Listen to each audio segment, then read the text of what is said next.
یا ایھا الذین آمنوا صلوا علیہ وسلموا تسلیما اللہم صلی علی سیدنا مولانا محمد وعلی آل سیدنا مولانا محمد بارک وسلم۔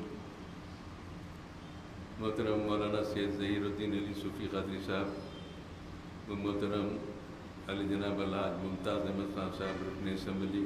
حلقہ حاضہ، مجلسی کارپوریٹرز، صدور معتمدین، حاضرین جلسہ، جیسے کہ آپ جانتے ہیں کہ ہر سال رمضان المبارک کے دوسرے جمعے میں مسجد چوک میں جلسہ عمر قرآن منعقد کیا جاتا ہے، اور اس کی بنیاد حضرت فخر ملت عبدالواحد احمدی صاحب سابق صدر مجلس نے ڈالی تھی۔ الحمدللہ سلسلہ آج بھی جاری ہے۔ ان جلسوں کا مقصد یہی ہے کہ اس مقدس مہینے میں قرآن کا نزول ہوا، قرآنی تعلیمات کے وہ پہلو آپ کے سامنے پیش کیے جائیں جس کی آج کے دور میں جس کی بے حد ضرورت ہے۔ ویسے ہم اللہ تعالیٰ کا جتنا شکر ادا کرے کم ہے کہ پروردگار عالم صلی اللہ علیہ وسلم پروردگار عالم نے حضور اکرم صلی اللہ علیہ وسلم کی امت میں ہم کو پیدا فرمایا، اور امت مسلمہ کا بڑا فضیلت والا عظمت والا مقام بھی مقرر کیا۔ کسی نبی کی امت کو وہ شرف و سعادت نہیں جو رسول کریم صلی اللہ تعالی علیہ وسلم کی امت کو حاصل ہے۔ بے شمار واقعات ہیں یا روایتیں ہیں، میں صرف مختصراً تبرکاً آپ کے سامنے عرض کرنا چاہتا ہوں کہ یہ جو رمضان ملا ہے یہ بھی سرکار عالم صلی اللہ علیہ وسلم کا صدقہ ہے کہ ہم کو رمضان ملا، اور اس مقدس مہینے میں ہر نیکی کے عوض میں اللہ تعالیٰ 70 درجے اس کے اجر و ثواب میں اضافہ فرماتا ہے۔ اس مقدس مہینے کا ایک ایک لمحہ باعث رحمت ہے۔ اب ہم رمضان مبارک کے دوسرے دہے میں ہیں، جس کو پہلا دہا رحمت کا دہا کہا جاتا ہے، دوسرا دہا مغفرت کا دہا ہے جس میں ہم پہنچ چکے، اور انشاءاللہ آئندہ کا آخری دہا دوزخ سے نجات کا دہا رہے گا۔ اور حیدرآباد کے پرانے لوگوں کے محاورے میں اس کو یہ کہا جاتا ہے کہ پہلا دہا رواں ہے، دوسرا دہا دواں ہے، تیسرا دہا پراں ہے۔ یعنی پہلا دہا رینگتے ہوئے جاتا ہے، ٹلتا ٹلتا نہیں، بہت سست رفتاری رہتی ہے اس کی، تو اس کو رواں کہتے ہیں۔ دوسرا دہا دواں ہے، دوڑتے ہوئے جاتا ہے، 10 دن دیکھتے دیکھتے گزر جاتے ہیں۔ اور تیسرا دہا پراں ہے، یعنی پر لگ کے جیسے اڑ جاتا ہے کبوتر، اس طریقے سے دیکھتے دیکھتے یہ دہا آخری دہا ختم ہو جاتا ہے۔ بہرحال اللہ نے ان دہے کو رحمت کا دہا، مغفرت کا دہا، دوزخ سے نجات کا دہا 3 حصوں میں تقسیم کیا، اور اللہ تعالیٰ کی رحمت جوش میں رہتی ہے۔ بندے کی ہر نیکی پر اللہ تعالیٰ 70 گنا 70 درجے اجر و ثواب کا اعلان فرمایا ہے، اور اس میں روزہ دار کی ہر ادا کو اللہ نے داخل عبادت کیا۔ روزہ دار کا سونا بھی عبادت ہے، روزہ دار کا تلاوت قرآن، روزہ دار کی عبادت، ریاضت، ان کے افکار، ان کے وظائف، یہ سب عبادت کا درجہ ہے، اور عبادت کے درجے میں بے گناہ اضافہ کیا، بے پناہ اضافہ کیا جاتا ہے۔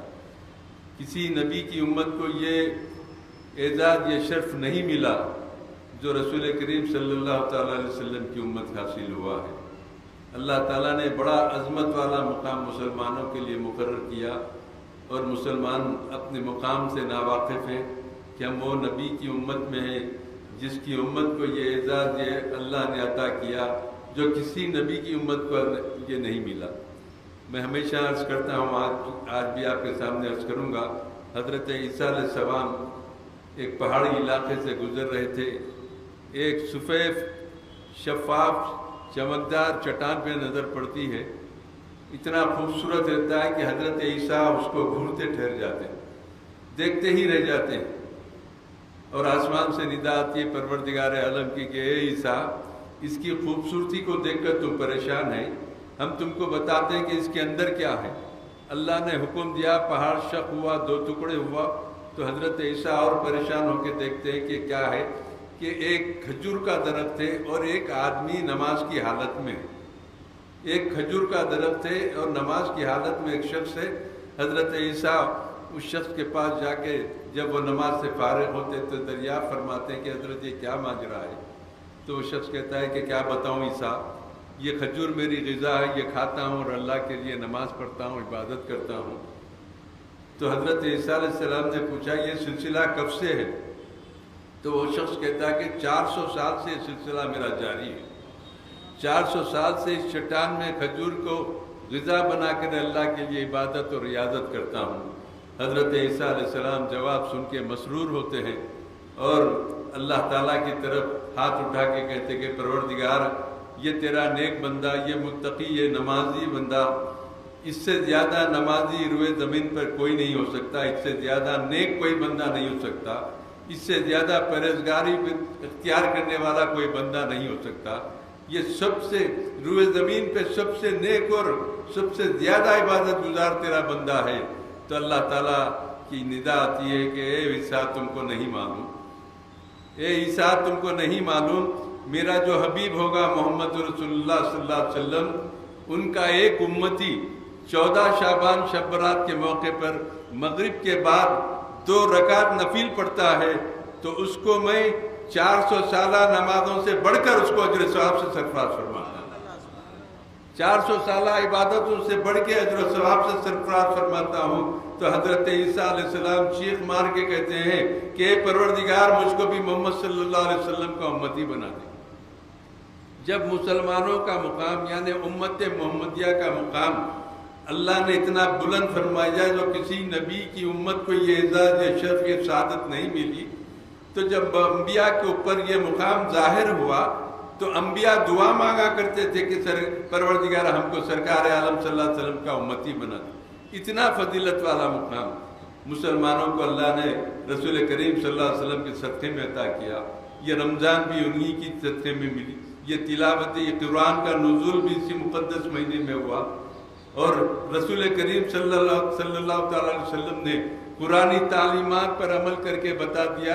اگر تم کو جیتا جاگتا قرآن دیکھنا ہے تو ذات گرامی مرتبہ صلی اللہ علیہ وسلم کے اسوہ حسنہ کو دیکھو، جس کا بیٹھنا قرآن، جس کا چلنا قرآن، جس کا بولنا قرآن، جس کی ہر سیرت کے ہر گوشے کو غور کرو تو قرآنی تعلیمات کی عکاسی کرتی ہے۔ بہرحال یہ مقصد یہی ہوتا ہے کہ اس مقدس مہینے میں ہم صوم و صلات کی پابندی کریں، روزوں کی کثرت سے روزوں کو رکھیں، تلاوت قرآنی میں مصروف رہیں، سماعت قرآنی میں مصروف رہیں، نماز تراویح میں قرآن کی تلاوت ہوتی ہے، 3 روزے 3 پارے کہیں کچھ پارے، اس کو پابندی کے ساتھ ایک قرآن کم از کم آپ سماعت کر سکتے ہیں، اللہ تعالیٰ بے پناہ اجر آپ کے لیے مقرر کرتا ہے۔ تو ہم کو چاہیے کہ اس مہینے میں ہم پابندی کے ساتھ فرائض اسلام کی پر عمل پیرا ہو کر اپنی زندگی کو اور اپنی آخرت کو بہتر سے بہتر بنائیں۔ آج ہم حالات کو دیکھتے ہیں کہ ہمارے حالات ہمارے ملک کے دن بہ دن نئے انداز کے رخ پہ جاتے ہیں اور نئے مسائل کھڑے ہوتے ہیں، تو ایسے وقت میں ہم کو چاہیے ہم تو قرآنی تعلیمات پر عمل پیرا ہو کر اپنے لیے راہ متعین کرے اور ہر مصیبت کا چھٹکارا قرآنی تعلیمات پر عمل پیرا ہونے سے ہم کو حاصل ہو سکتا ہے۔ حضرت سالار ملت رحمت اللہ علیہ فرماتے تھے ایک انسان کے پیدا ہونے کے بعد سے اس کے مرنے تک قرآنی تعلیمات اس کی رہنمائی کے لیے کافی ہے۔ یقیناً قرآنی تعلیمات ہماری رہنمائی کرتی ہے، کون سے حالات میں کیا تعلیم ہم کو اپنانا چاہیے، کون سے حالات میں کون سے راستے کو ہم کو جانا چاہیے، یہ قرآنی تعلیمات میں ہم کو مل جائیں گے، لیکن شرط ہے کسی اچھے استاد کے پاس بیٹھ کے جان و ادب طے کرے اور قرآنی تعلیم حاصل کر کے اس کے تفاسیر کے ذریعے ہم اپنے لیے راہ متعین کریں۔ بہرحال یہ مقدس مہینہ ہے جس میں اللہ کی رحمت جوش میں آتی ہے، اور اس مقدس مہینے میں وہ ایک رات بھی ہے جو 1000 مہینوں سے افضل قرار دی گئی ہے، جس کو قدر کی رات کہتے ہیں۔ اس میں بھی عبادتوں کا کثرت سے اختیار عبادتیں ادا کرنی ہیں اللہ کے حضور میں، اللہ کی رضا کے لیے، اللہ کی رضامندی کے لیے ہم اپنی عبادتوں کے ذریعے پروردگار کو راضی رکھیں۔ آج ہم کو اپنے اسلامی تعلیمات پر عمل پیرا ہوتے ہوئے موجودہ حالات کا ہم مقابلہ کر سکتے ہیں۔ ہم کو کسی کی طرف للچائی بھی نظر ڈال کے دیکھنے کی ضرورت نہیں ہے، ہمارے پاس اتنے لازوال خزانے ہیں۔ سرکار عالم صلی اللہ علیہ وسلم کا اسوہ حسنہ ہے، قرآنی تعلیمات ہے، صحابہ کرام کے واقعات ہے، اولیاء کرام بزرگان دین کی حالات زندگی ہے، ان تمام کو پیش نظر رکھ کر ان تمام سے اپنے آپ کو وابستہ کر لے تو مسلمانوں کی بھلائی ہوگی، مسلمانوں پر ظلم کرنے والوں کو بھی اللہ راہ راست پر لائے گا۔ بلکہ وقت یہ بھی آ سکتا ہے کہ تمام کے تمام داخل اسلام ہو کر دعوت اسلام کو قبول کرے اور ہر طرف اسلام کا چرچا ہونے لگا۔ یہ اللہ کی قدرت کے لیے کوئی بڑی بات نہیں ہے۔ پروردگار کی حالت یہ ہے کہ ان کے انداز کرم خاص ہوا کرتے ہیں، دل بڑا نہ ہو تو دل توڑ دیا کرتے ہیں، کسی آئین کی پابند نہیں، دین ان کی چاہتے ہیں تو خطاؤں پہ عطا کرتے ہیں۔ پروردگار چاہے تو یقیناً ہمارے ملک کو نہ صرف امن و امان قائم رکھیں گے بلکہ ملک میں اسلام کی سربلندی کے لیے اللہ اسباب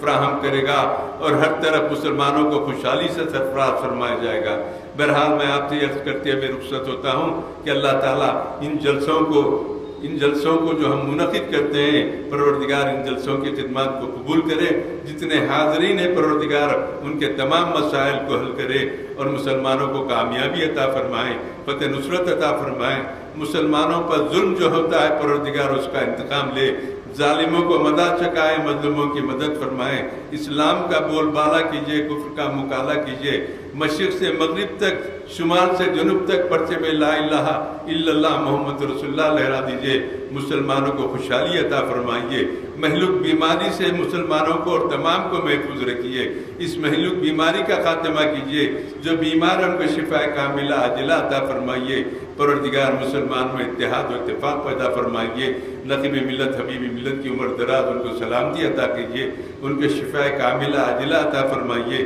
تمام مسلمانوں کی سلامتی اور ان کو صحت و عافیت و دراز عمر عطا کرے۔ پروردگار مسلمانوں کو ہر میدان میں کامیابی اور فتح نصرت عطا کرے، مجلس اتحاد المسلمین کو کامیابی سے سرفراز فرمائے، وہ مسلمانوں کو ان کا کھویا ہوا مقام عطا کرے، مسلمانوں کی سربلندی عطا فرمائے، مسلمانوں کی دین و دنیا دونوں کو سنوار دے تاکہ مسلمان